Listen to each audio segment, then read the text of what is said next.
All right, so according to my syllabus, I am Kenneth, and some of you guys have seen me here before, and some of you are new to the group and probably haven't seen me here before. I haven't been back in a while because I changed jobs about a year and a half ago, and being more of a managerial position, I couldn't really leave at like 1 o'clock on a Friday and be like, I'll be back in a few hours, guys. This stuff tends to fall apart. A little bit about me. I have been using Photoshop now over 20 years. My first version was Photoshop 3. I just loved it so much I got it tattooed on my body. Yeah, my first big tattoo. But I went to college in Savannah College of Art and Design. I majored in graphic design and illustration. For the last 10 years or so, I've been working in the wall decor industry. And so if you're not familiar with that, what I do is, if you guys ever go to Walmart or Target or Home Goods and you see framed art, you're like, oh, that'll look great above my sofa. Well, there's a good chance either I or somebody like me has either photoshopped that piece, painted that piece, cleaned it up for digital reproduction or distribution, or overseen the manufacturing of it. So what I do now is I actually create art digitally, which I'll show you some of the stuff we use with that. I frame it digitally so we can show our clients. And then I go out in the manufacturing, make sure that what they're manufacturing looks like what I rendered. So it's a lot of fun, and I get to yell at people sometimes, which isn't fun, but it happens. We're going over tonight our Photoshop actions. I started using Photoshop actions when I got into this industry, really for minor stuff. What really spurred my actions on to a much greater extent was I had a client, I guess you could say one of my bosses, who's like, hey, let me back that up. So I was hired to do 6 to 8 room renders a week. And I got asked if we could do 600 in a week at one point. And I'm like, so you hired me to do 6 to 8 and you need 600? And they're like, yeah, we're really just kidding with it. How many weeks will that take?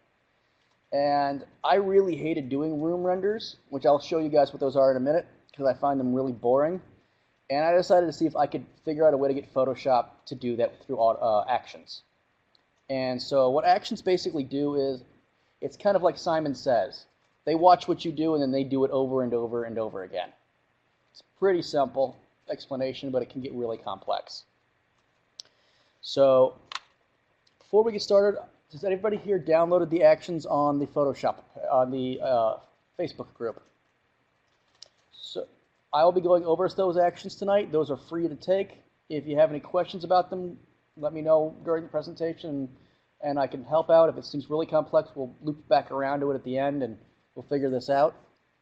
The actions I gave you guys were high-pass filter, which I'll explain what that is. Frequency separations, which if you're a photographer is like gold for both of those. And then a vintage one, so you get to make your own Instagram filters on anything you want for high res. But like I said, we'll go over that in a minute. So there are 3 types of levels of actions. We have simple, which is like doing a simple inversion. We have what's called intermediate, which are what nested actions are, and then what I consider advanced, which have conditional actions and menu statements. And I'll go over that in way more detail in a little bit, but I just want you guys to be prepared for what you're getting ready for. So Bob had asked me where to get some good photos for doing this kind of stuff. One of my favorite photo sites is what I have up here on my screen. It's Unsplash. These are all highly curated, super nice, high-res photos, and they're completely free. You can do anything you want with them. You can literally download these and sell them as posters. There's no copyright on them whatsoever. So, you can look up anything you want, like mountains. And if you spell it correctly, like hopefully I did this time, you get all these great pictures, and anyone you want to download, just click the download button. It'll ask you if you want to say thanks and post the information of where you got the photo, but it's now yours. So I use this all the time. How are they able to do that? I mean, it was some really good quality photos. So the way that works is that photographers just upload them themselves. They want to get the exposure, and oh, I can get part with one really good photo and get my name out there. It's like Cory Doctorow says, there's mammals and there's dandelions. Mammals take care of every single one of their children, every single one of your little copyrights. But in the digital age, you got to live more like a dandelion. Spread it all over the internet. Some of it will grow, and hopefully that'll create another plan. You can live off that one. And sometimes you just don't have a choice because your stuff's already been stolen and you don't have the money for a lawyer, so you just learn to live with it. So, but like, let's go over the vintage actions. So, is anybody here having issues installing your actions? So I'm going to go over how to install those real quick before we get started on where they are. So I have all my actions here in a folder. And this vintage action here comes with two parts. We have the vintage.atn. That extension is for actions. So if you ever download actions from a site, because you can buy them from certain sites, that's where you get them from. And then I also have a vintage texture pack. Now, you guys have all used Spill. Well, you can actually spill images. And that's one of the ways I do a lot of my work. But in order to do that, you have to create a pattern. So this is a pattern of just basically vintage papers that you can spill onto stuff. So I can go over that in just a minute. So it's just basically right here, the little paint bucket guy. So right there. And you just spill. But I'll show you how to do that in a minute. So to install an action, at least on a Mac, you could just double click it, and that's going to install it. If for some reason that's not working, you can also come up here to the hamburger menu and go load action. And then you can go ahead and find that action and click on it, and it will install that way. Once those are installed, you're going to get another little list here. Now, I have my screen turned to white because it's good for the projector. I personally think it's garish, but that's my opinion, and I just wanted that on the record for perpetuity. If anybody's like, why is he using white? He does not know what he's talking about. I can't stand it, but it looks better than the projector. So let's go over a little bit of how this action panel works. All right, so when you first open up your action panel, you're not going to see most of what I have from here all the way down, probably, unless you've installed my custom actions. You'll probably just see default. Default is, well, they're not great actions. They're like stuff like make things look like Chrome, which doesn't look like Chrome, and stuff like that. You can delete them, like, ooh, like the vintage action and the wood frame action. They're not really that good. I keep this here basically as a dumping ground for actions I'm only going to use once. Hence, most of them don't have names or have inappropriate names for workplaces. Just because you don't really use anything in there. Now, here on your left side, you've got check marks. You see some of these are red and some of these are gray. Next to it, you've got these weird file cabinet-looking boxes. And we're going to go over what these do and why. I'm just kind of pointing everything out. And then next to them, you have file folders. And if you open up those file folders, like if we go down to the vintage actions, you can see we have more stuff in it. So these file folders are called sets. And this is where you keep all your actions. That way you can organize them.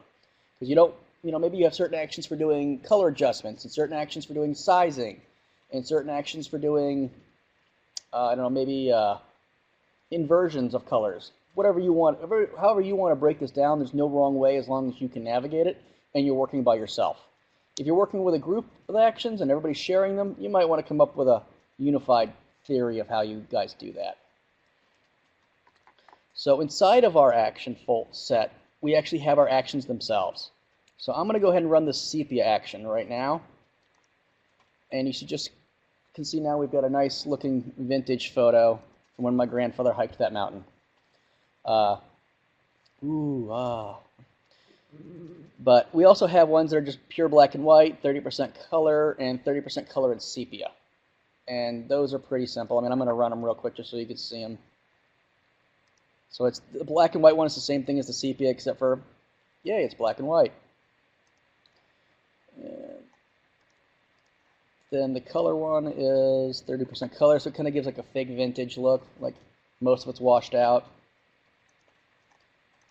And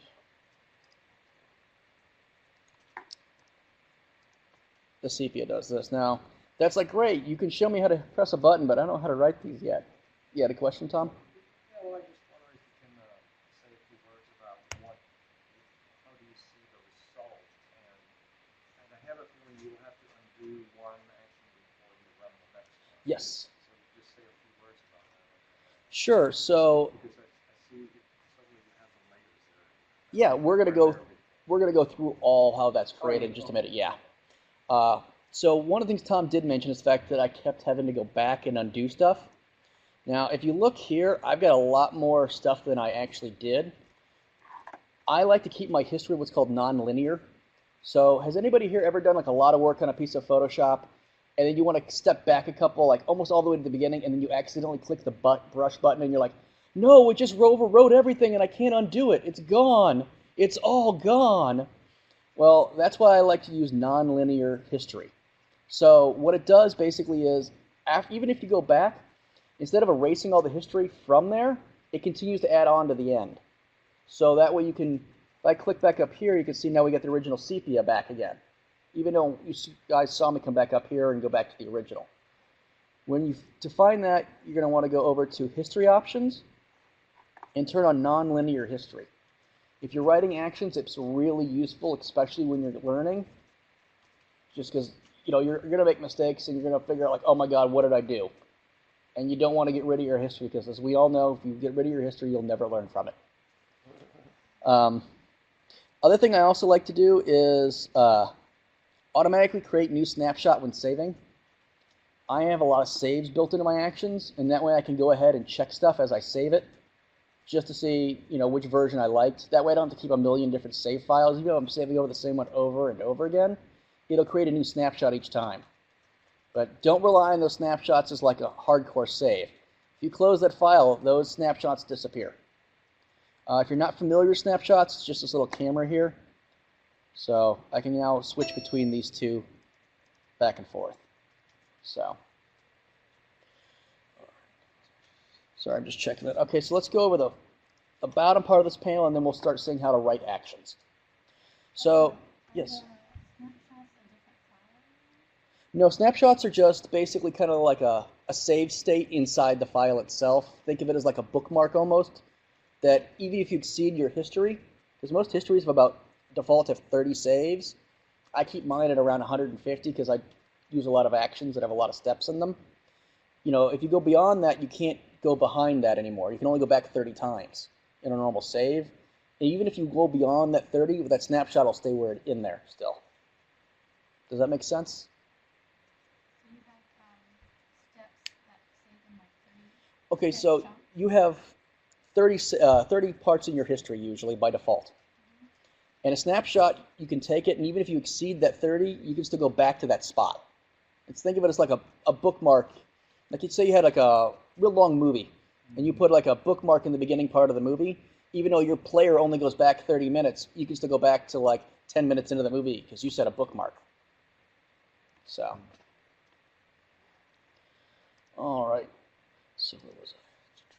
All right, so let's look at the ones at the bottom, and then we'll get into how to write these actions. So we have trash. That's pretty self-explanatory. That's where we throw ones out. We have create a new action.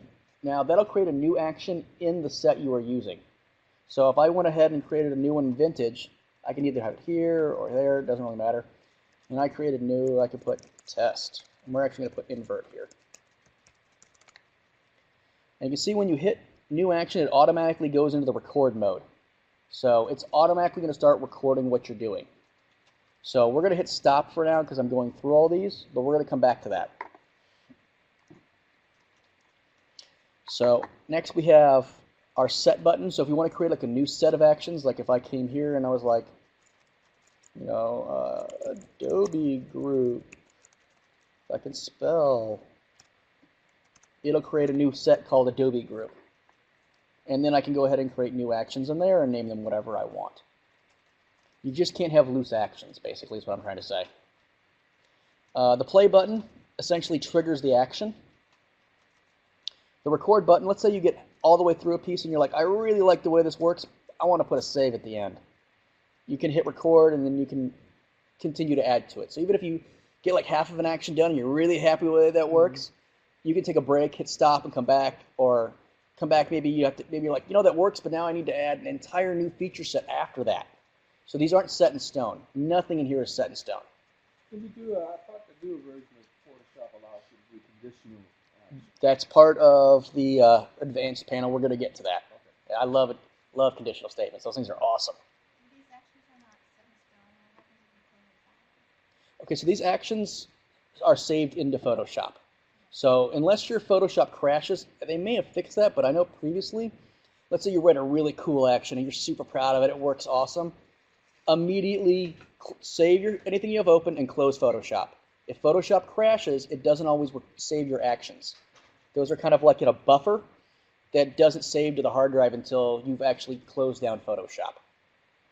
You don't know how many times I have spent hours or two doing an action, got it perfect, and then something happened and my computer crashes and, oh, I got to write that again.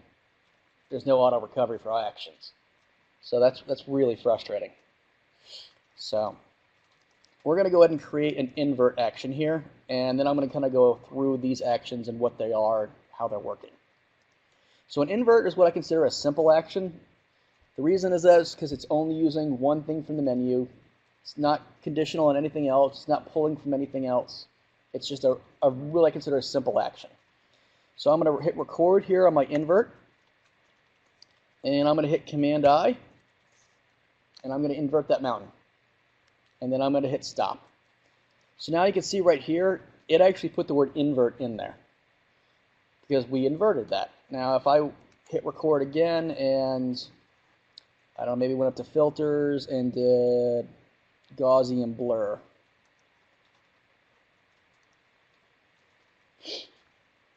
You can see that Gaussian blur looks different than invert. It's because Gaussian blur has actual information in it.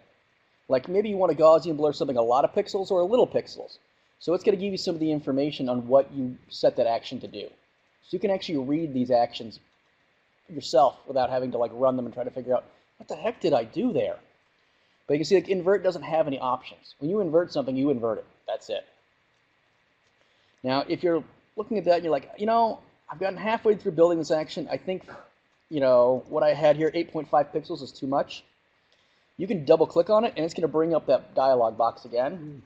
And then you can be like, you know, I think I want to go down to 1.7. And then if I go up here and I rerun this again, you can see that this time it's not anywhere near as blurry. So these are, like I said, nothing is set in stone.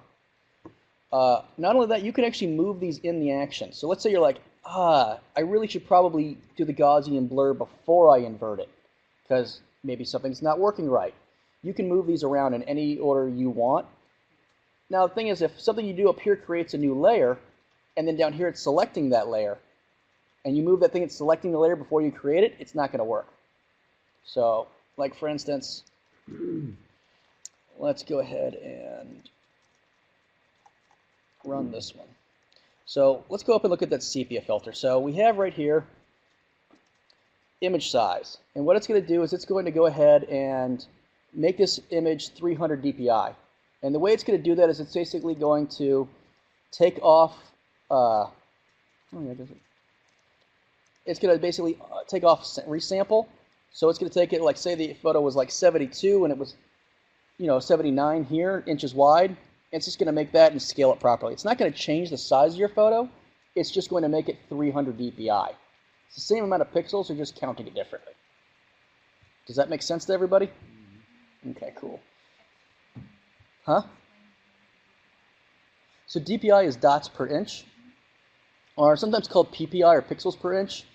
Dots per inch really relates back to when people printed everything on paper, and you know you had to know how many dots to put in that little inch of paper, but it's become kind of like an industry term. Pixels per inch is probably more accurate now, but I'm old school. So what we have here, if you look at the top, my dimensions were 5,700 pixels roughly by 3,800 pixels. Even if this DPI is 72, you can see it's still the same amount of pixels. It's just a wider format. So you're putting less dots into that inch, so it's more inches. So, but this action is just basically going to make it 300 DPI. So the next thing it's to do, it's going to copy that layer. So let's go ahead and check these guys off. So I said I'd go back to the check marks. Check marks basically are turning parts of that action on and off. So right now I've got everything turned off in this action except for image size and copy layer. So if we run that, You can see now that we have our image at 300 dpi, and we have a layer 1. So it created a new layer. And the next part is black and white. Now, I use the black and white under image, just black and white. And so you can see here that these values match up. You know, say for instance, maybe you're doing this with like a lot of blue sky photos and you want the blue sky to really be blown out. You could always just come in here and then really turn up that cyan to bright. And you can see that changes that. But I had kept this one at default. So if you want to double click it and change it, you can. So let's go ahead and run that. Actually, what did I do? Oh, I made that sepia. I forgot. This is also where you change the sepia stuff too. So if you want to change the tint of something, you come down here to tint, and you can make it whatever color you want. Sorry, the screen's a little crowded, isn't it? Wish I had a second screen with a second projector. It'd be so nice. Yeah, man, looks like hell right there. So from there we have make selection. So literally all that's, I'm sorry, make layer. So that's making a new empty layer. And this layer is eventually going to be filled by, let's see, select current layer. Yeah. So, okay, so what it did is it selected the current layer here.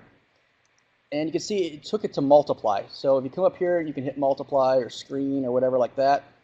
Multiply, what it does is it basically, if it's white, it drops it out. If it's black, it leaves it. And then that grayscale in between, it makes it that amount transparent. So if it was like 50-50, like a 50-50 gray, it would be like 50-50 transparent. And then it fills this pattern. Now the way this works, these patterns and everything you do like that is based on location. So if I open this up here, let's see, it doesn't say it here, but a lot of the older ones it does. You want to go ahead and basically go up to what the 0, 0 mark is. So this area here is like 0, 0, unless you've changed your Photoshop. If you want to, you can change it and be like, that's 0, 0. It gets really confusing. I don't tend to do that, and I don't suggest anybody does that. If you've accidentally done that and you're like, oh, I don't want to line this up just perfectly, because then you can get the stuff that's thrown off, just double click here and it'll reset your toolbar. So I always try to get closest to the 0, 0, because let's say I do it like down here, and then the next time my next photo is like really wide but very short, and this won't actually be in the photo and it won't be able to find an area to spill. So the way that works for that spill basically is you have your little spill tool. Instead of foreground, you come over to pattern, and then you just find whatever pattern you want to drop in here. I have a lot of patterns in here. So there's the pattern I made for this thing, and it just spills it in right there.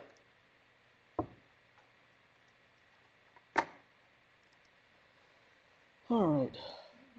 Huh? Yeah, it did, but it was already spilt into its own stuff, so you couldn't tell. So if I emptied that layer and I respilled it, you could see it. See? So from here, basically, it's just doing a couple small level adjustments, but nothing important. But that's kind of where these things break down for that. So I kind of got way off track of my syllabus. I hate when that happens.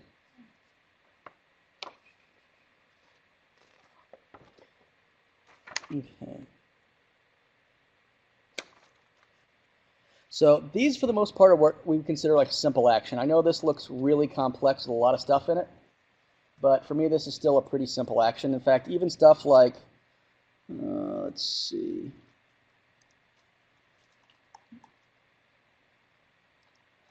No, let's find one of my really big ones. Here we go. Now, I have some really large ones in here. I just can't seem to find them. But even something with like 100 actions, as long as it's self-contained, to me, is considered a simple action. Now, if you're familiar with programming, I've told this is similar to programming of doing calls, or what I call a nested action. And what that basically does is that, let's say you're doing the same part of an action over and over again, but you're using it in several different actions. you can record that section of an action, save it, and then call back to it. So you can be like, okay, now run this one. And you don't have to write those parts over and over again. Almost like a function, right? Yeah, a function. Yeah, I'm sorry, I'm not a programmer. I was told that. And Subroutine and a function. yeah, so if we come up here to let me go ahead and change the size of this real quick. Let's go ahead and make that. Let's make that 30 inches. So,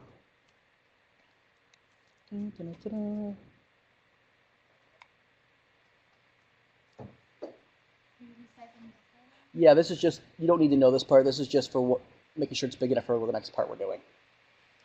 So if we look over here at CM room renders, unfortunately I cannot give this out. It is kind of proprietary information to give out. I can show it to you, but I can't really give you copies. And honestly, I don't think most of you guys need to know how to frame photos digitally on a computer.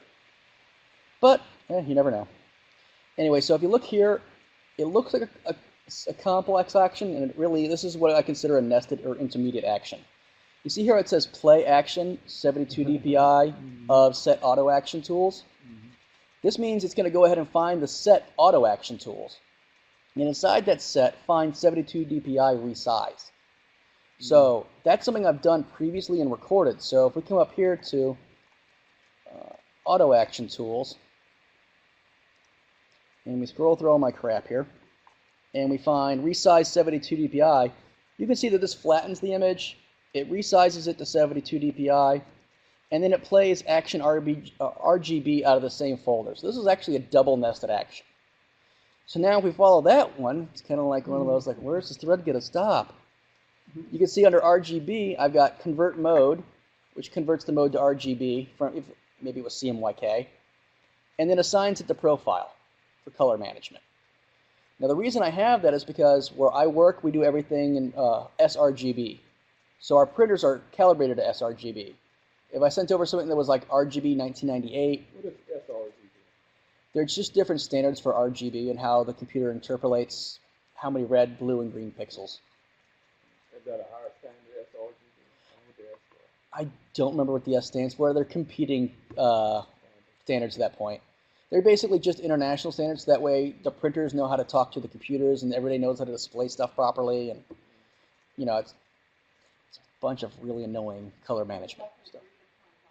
Yeah, it's kind of like a Pantone color. So that way if you get a Pantone color in China and they're actually using real Pantone colors and they're using the exact same book and you print it in, you know, Canada or the United States or Europe, that Pantone color 185 will be the same all across the globe. It's just a set international standard. Thank you. Sure. No. Go ahead.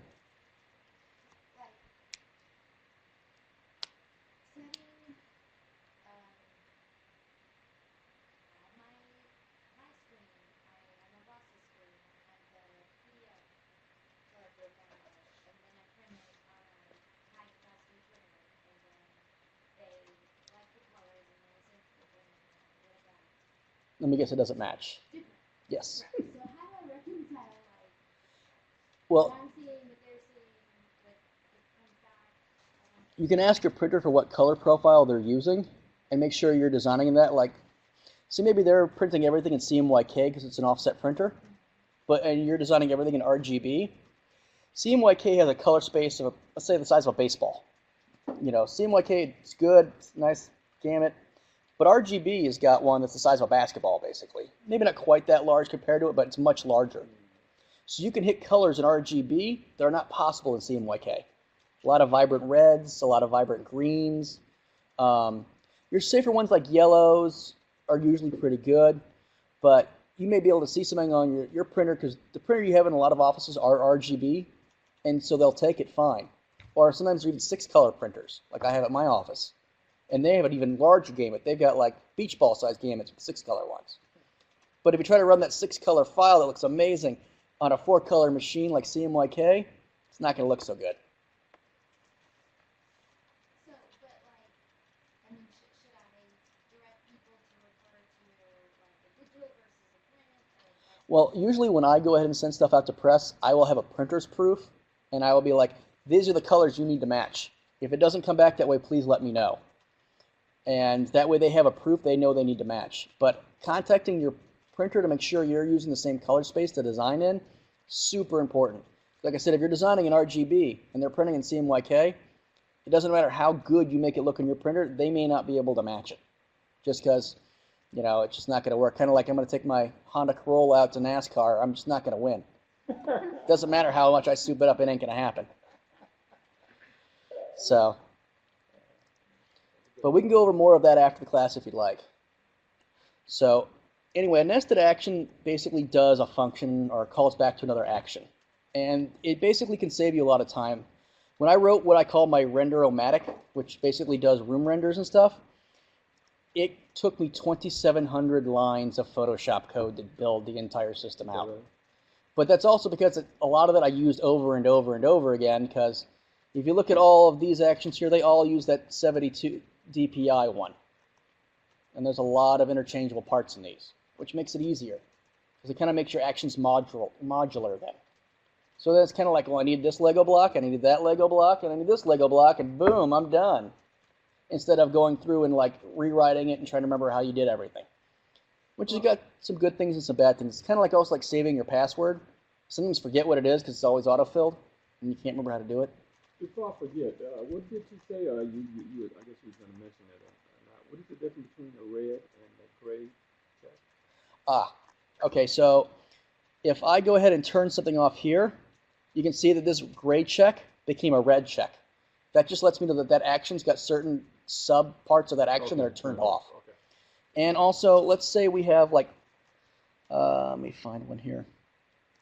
No, that one won't work. Okay, so the filing cabinet here. If I turn that filing cabinet on, what it's going to do is, instead of doing whatever that action is, because you know some of these had information of like what it's going to do underneath, instead of just automatically running that, it's going to be like, hey, this is what you set as a default. Are you sure that's what you want to do? So we'll run this one and I'll show you what I mean. So we're going to run this one first. And it's going to go ahead and frame this piece of art. Okay, so now you can see we got a framed piece of art here. Nice silver, warm silver frame, nice drop shadow. Maybe an obnoxious looking reflection right there. Good drop shadow over here. Looks great. But if I go back up here, let's go to that one, and I go back to that same action and I turn on that filing cabinet, when it gets that part, oops, I ran the wrong one, damn it.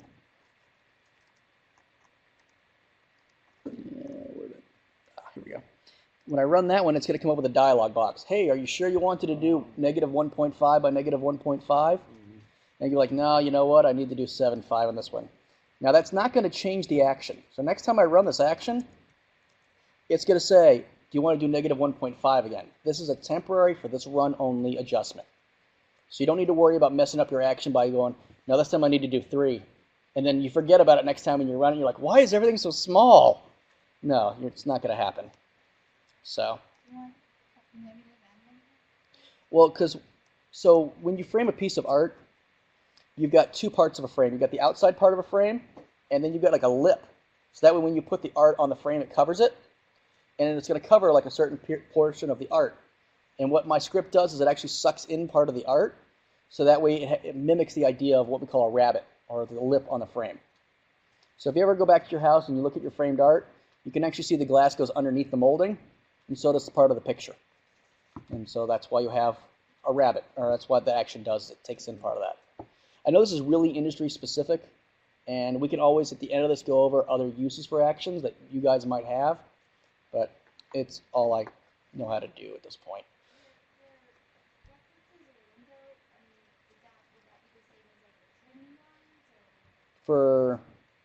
It's kind of like putting bleed on a piece.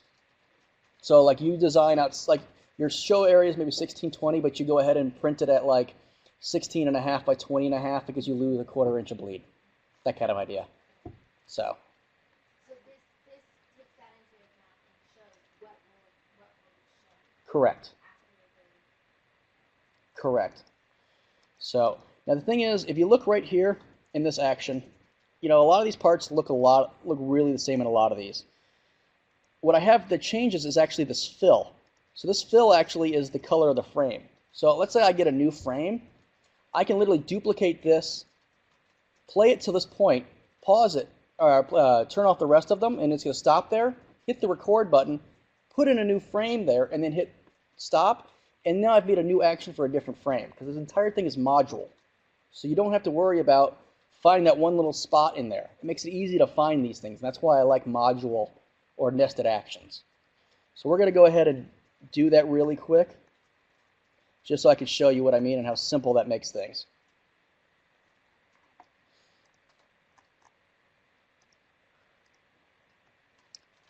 So, okay. So you can see this one right here, I've actually been working on a lot. This is actually used to be, it looks like 5 or 6 different frames at one point. So if I run this first one here, okay, so we have this black frame, hit continue, excellent. But if I turn this fill off and I turn that fill on, and I rerun that same script, it's going to have a different frame.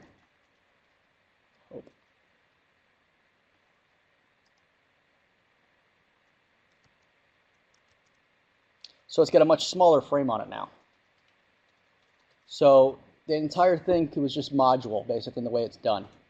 It makes things really easy because I can swap out parts in these. Create the diagonal line on the frame. That's a fun story. That was one of the hardest parts of this. I can actually show that off if you guys would like to see it. Kind of proud of it. So let's go up here. So right here is where it creates that part. I'm sorry, no, it's right here. So we're going to turn off the rest of these.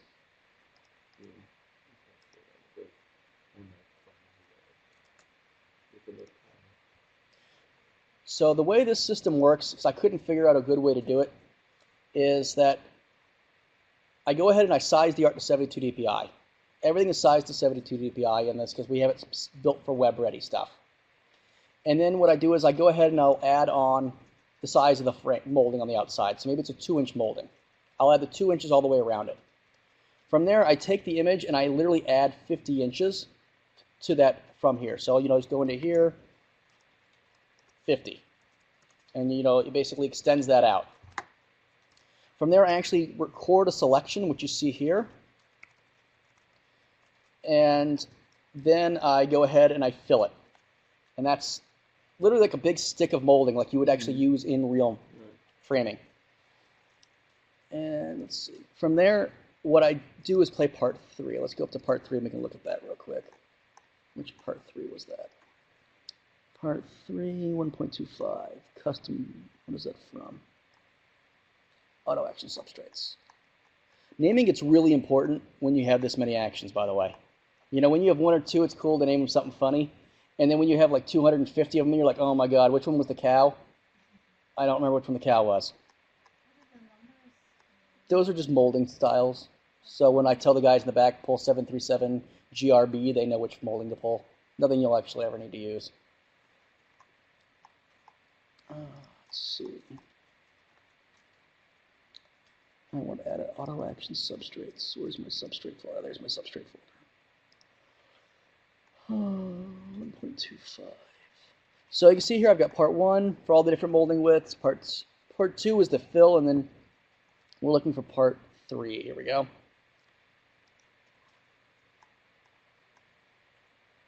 So I'm going to see if I can find that part.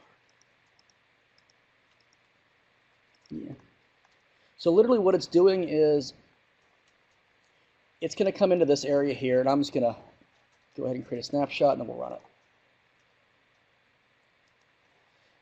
I have it set to deselect this part here, and it actually comes in and basically does this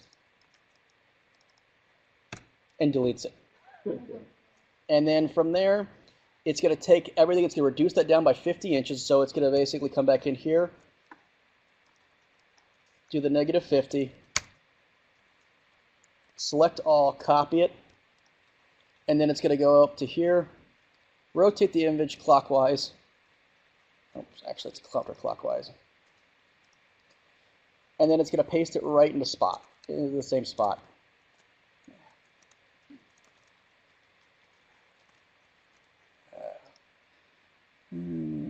paste, special paste in place. And you can see there it doesn't quite look right, so it's going to hit Command A. And it's going to use these guys up here. How did I do that then? How did I do that? See, this is what happens when you save your password. You forget how it runs. Basically, you've just gone around and... Yeah, it basically goes around and drops it back into the original spot and then cuts it off again, basically. It took me, I had to watch guys actually creating frames to actually think about a way to do this, which is kind of cool.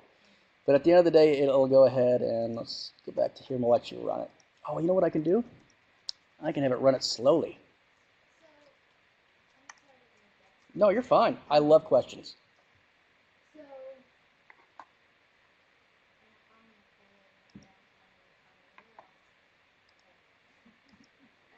have you showed us how to create and record these actions? Yeah, I could go back and show it to you again, though. That's not a problem. Because I guess I'm learning phase where I'm just play around with stuff and make effects on that. Yeah. But as far as like recalling that and having it go forward, So, so the best way I have learned, whenever I get a new Photoshop student, the first thing I always tell them is I'm going to go over all the kind of basic, Photoshop tools, and I'm like, you know what, you're not going to retain any of this, and that's awesome. And then I assign a homework assignment. I want you to destroy 3 photos, and I want you to destroy them as many steps as possible, and I don't want you to ever repeat the same action while doing that. What I mean by action, I mean the same tool from anywhere in the piece. Because what that's going to do is that since you have no inhibitions of like, oh, but I'm going to ruin my pretty creation, you just have no inhibitions at all, and you just create whatever you want. And you keep doing that, and you're just going to begin to learn where everything is in Photoshop because you're not worried about if I'm going to break something, because your job is to break something. But it's going to teach you where everything is, and then later on, you're going to be like, man, what do I do here? I need to make that look, wait, when I destroyed the roof on that house, I went in and did that, and it looked just like the effect I'm looking for. And it's going to teach you where everything is without me going, okay, what's the 3rd button down? Don't look, don't look. Nope, you failed. What's the 4th button down? Ah, that was the 3rd one. You got it wrong. You begin to learn that stuff just intuitively like that. I find that it's the best way, no matter what your skill level is, to learn those kind of things. Did that help with the question? So I guess it was kind of a politician question there, or an answer there. It's like, that's a great answer. It's not what I asked. But you did ask how to record the actions. And for that one, let's get back down to vintage. You can either hit new action, and that's going to go ahead and it'll start recording immediately. Or if you've already got one, like we do invert here, you can hit the little around button and that'll start recording again. So. Cool. So that's so your example of destroying a picture, if I were to start a new action and hit record, or start a new action, destroy it, track everything I did. for the most part, there's certain things it doesn't look at. I mean, it's hard. Certain tool movements it doesn't track, and that's one of the things you just kind of have to learn. A lot of times, it'll record most of that, but if it's size dependent, it may not work on a different size photo. So, but do we have any more questions about nested actions before I go on to the conditional statements? And then we can wrap it up after that. Oh, do you want to take a 10-minute break? No, we're getting close. Okay. So yeah. How do you view your nested actions? So if you look up here under the these guys, you can kind of see that. Pardon? No, it has the word. Yeah, it says play action, and then it says the name of the action, and then it says of what set. So I'm like Kenneth of Austin, basically. So it's like what the name of the action is and where it's from. So if you ever can't figure out, like you need to change that and you don't know where to go, you can do that. The last thing I want to say about nested actions, if you looked at the nested action I built here, the 72 DPI, you saw that it also said play RGB. And the reason for that is because I realized after I wrote it that I needed everything in RGB, and I already had like 500 actions written, and I didn't want to go ahead and put the RGB into every single one of them.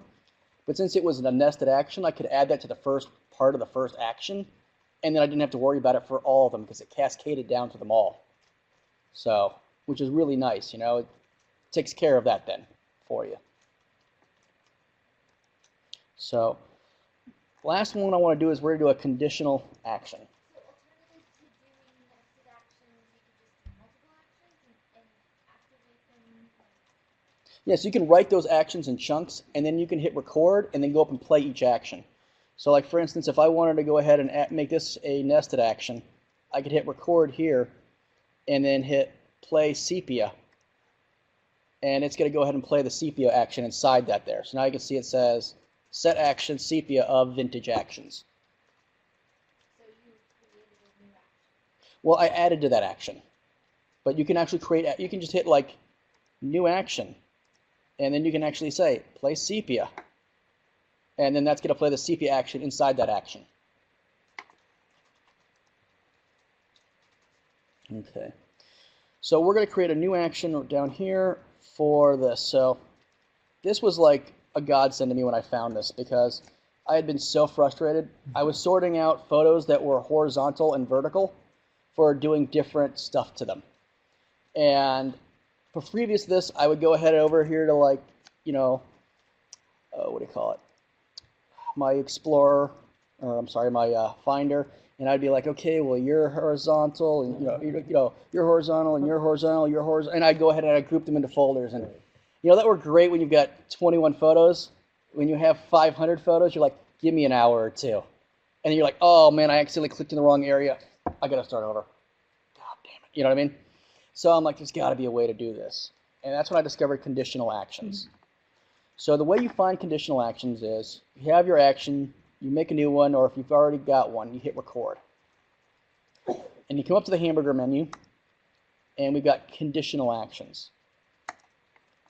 And what conditional actions basically means is that if it meets a certain criteria, it does one thing. And if it doesn't meet that criteria, it does something else. So for instance, if it's landscape, we're going to play one action. We're going to go sepia. If it's not landscape, we want it to go to invert. So in programming language, this would be an if then else statement. Exactly. Yeah. So if it's horizontal, do this. If not, do that. And that could be useful for a bunch of different things. Maybe you're dropping watermarks. Maybe you're scaling stuff. Like for instance, I was doing a lot like make all these photos 8 inches on their largest size. Well, the only other way to do that is to go ahead and combine all the ones that are tall into one folder, all the ones that are wide into another folder. But how does it know if it's landscape or portrait? Is it looking at? It looks at the pixels. So it's like if there's more pixels landscape, Okay, that makes yeah, sense. or more pixels horizontally. And if it's square, I usually think it does whatever's first. So if you tell it, I think for that one it just automatically will do the play action at the top if it's square. So what type of condition can you test for? So there's a bunch of them in here. I'm going to pull this up.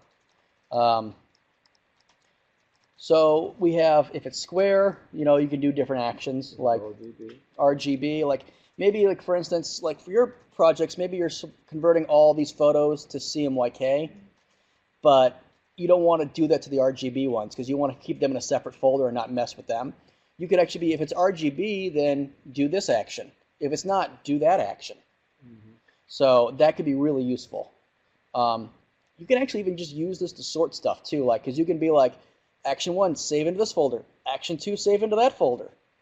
And then you can basically do whatever you want. So I mean, there's a lot of them in here. If it's got an 8-bit channel, maybe you want to convert those all to 16, but not mess with the 8-bit one. The one's already 16.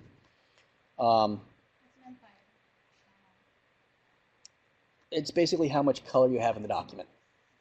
How many colors it supports, basically. One of the ones I found really useful is, where is it? Alpha channel, if it has an alpha channel. Because I would use the alpha channels when I created art in my last job. We would basically knock out the alpha channels when we printed because we'd print on gold paper. And then nothing that printed in that area would show up gold because it was printing on gold paper. Right. But I'd have to render that, and so I'd use the same print files then to basically use that as a selection tool and spill gold into those areas in the renders. So I know a lot of what I'm talking about is very industry specific, and I'd love to understand how you guys are using it because I'd love to expand this talk out more next time. Hopefully to a different crowd. Not that I didn't like you guys, but you guys have already heard it at this point. But yeah, there's a lot of different ones you can do here. You can just mess around, break stuff. That's the joy of Photoshop. It's got an undo button. Can you create your own conditional statement? No, you can't, unfortunately. You may be able to, because this is basically XML files, and I've taken apart actions before. So if you're a skilled programmer, I'm sure you can edit those.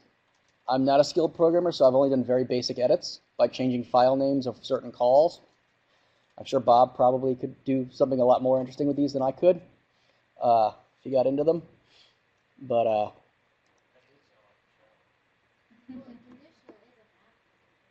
yeah, you know what? If you could start doing that, you could probably make some really cool money.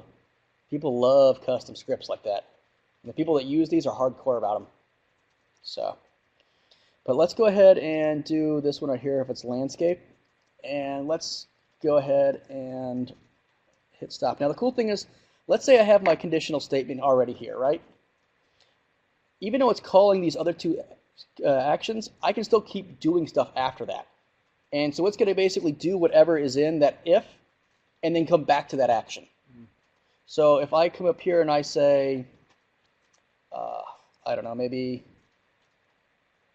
do a blur of 100%,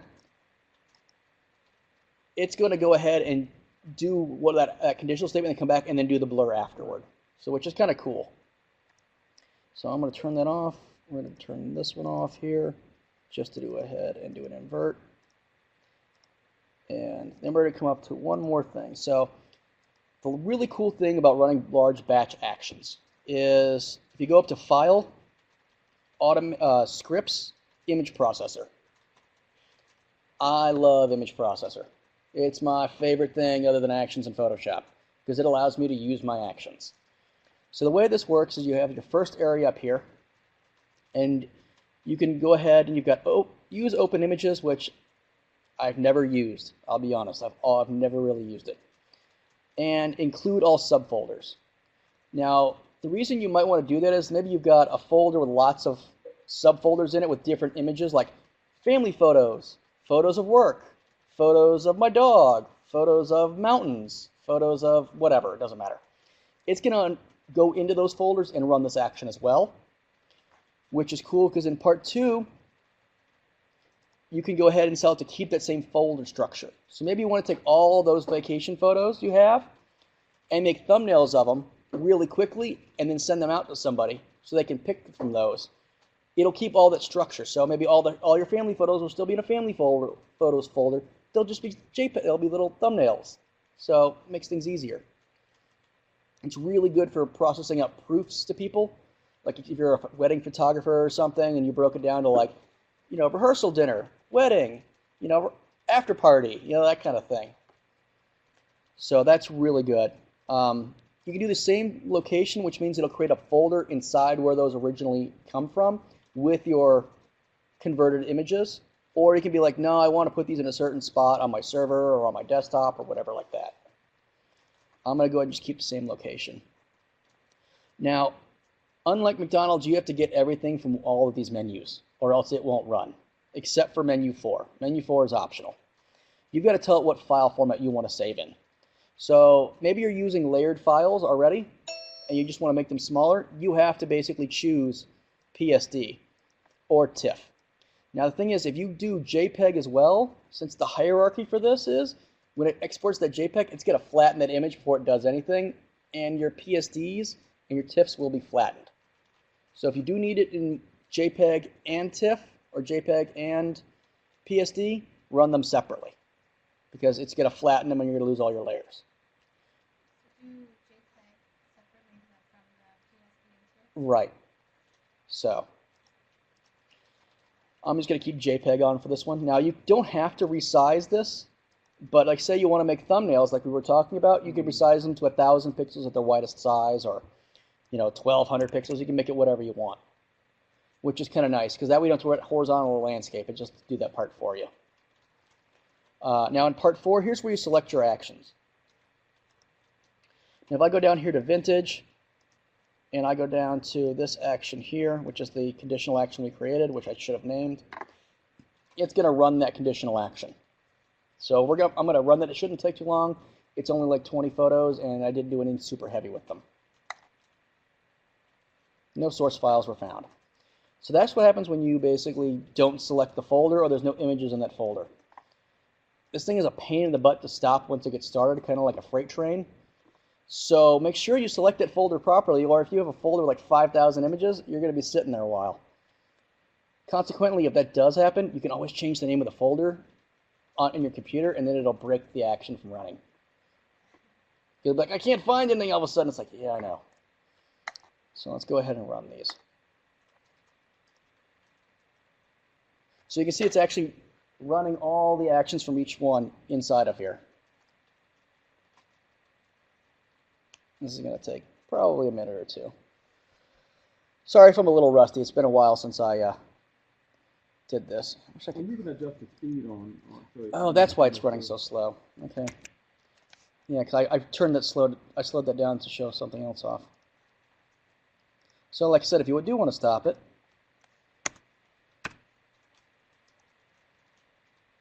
when it goes to open the next one, it'll break. Because I changed the name of the file folder it's coming from. Say, I can't find anything. Oh, what a pity. Oh well. So let's go back in here, and now we can run them properly. I forgot that I turned that on. Thank you for pointing that out.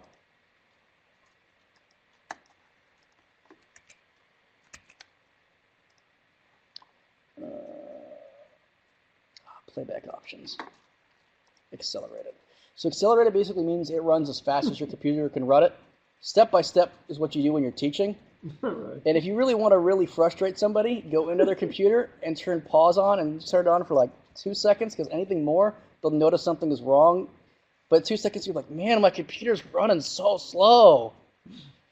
So, yeah. And tape off the bottom. Great prank. All right, now let's run that and see if it runs any better. Now, it's going to keep all the settings I had here already, because it just remembers the last thing you ran. But since I changed the name, it couldn't find it. All right, let's try this again now.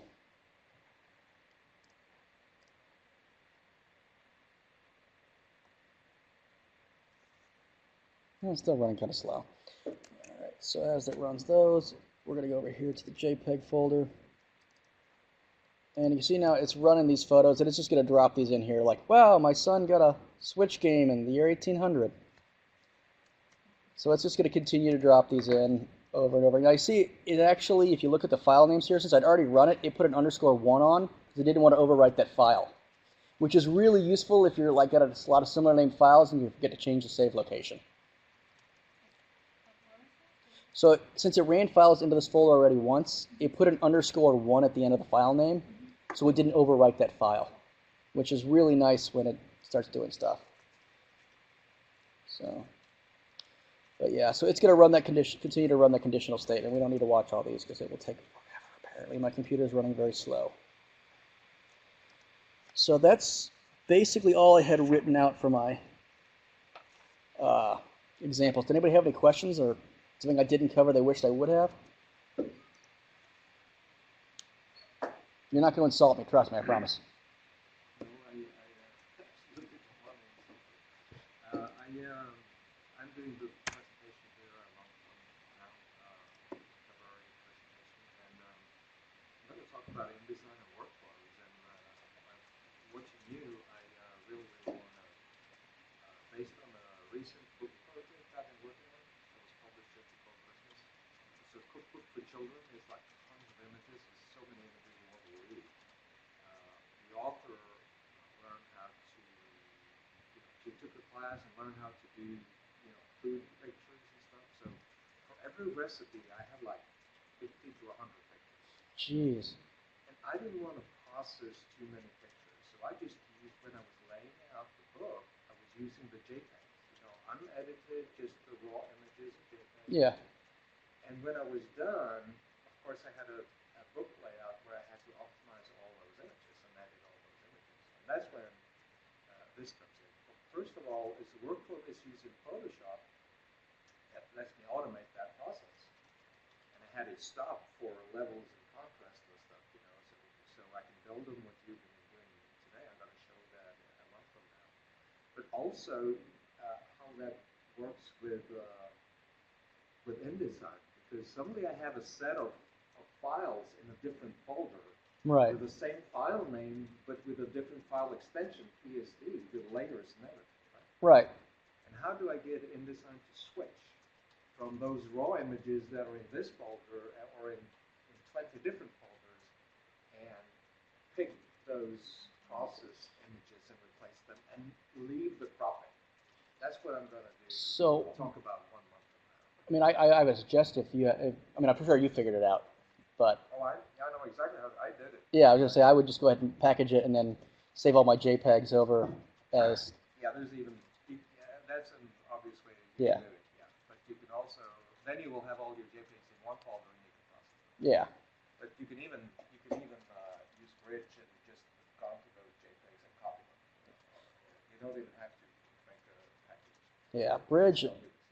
I have a love-hate relationship with Bridge. Well, I use Bridge all the time. I want to, but the problem is too many of my files are too large. It's not unusual for my art files to Do I exceed. need to stop the recording? Oh yeah, unless anybody else has any questions about it, we can stop the recording. I didn't mean to talk. One question was, Sure. and how do you view the conditional actions? Are they going to look like the nested ones? Oh yeah, sure. Let me show you that off. So a conditional action at the end will say the word if in it. Let me see where I go.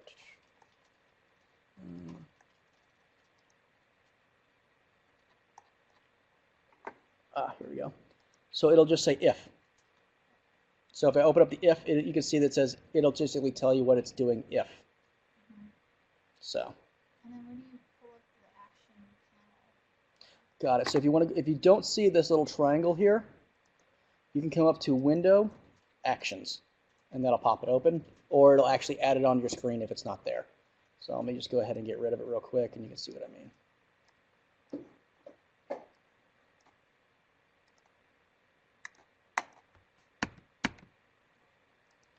And then I can just go Actions, and then pop. There they are. Great. I'll put you back where I found you. If I can click on you. Okay, maybe I'll leave you there. My computer is getting long in the tooth, and it's becoming grumpy. Yeah. So, any other questions? Cool. Sorry if I was a little rusty. Like I said, it's my first